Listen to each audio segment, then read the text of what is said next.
100 গ্রাম ময়দা, 200 গ্রাম দই আর 100 গ্রাম দুধ দিয়ে লবণ টবণ দিয়ে মেখে নিয়েছি, একটু চিনি দিয়েছিলাম।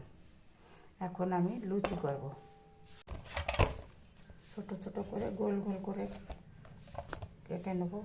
গোল গোল করে নিয়েছি, এখন এরকম করে সবগুলো করে নিয়ে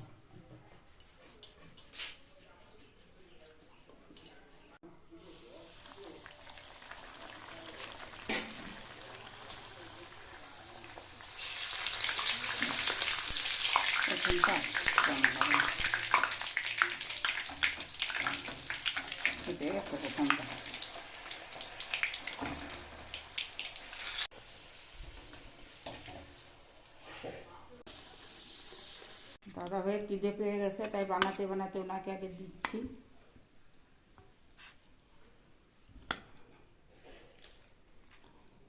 লুচি ঘুগনি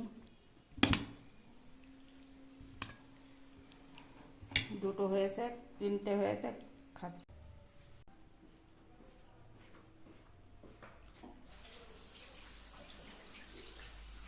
এতগুলো বাকি, এগুলো হয়ে আছে।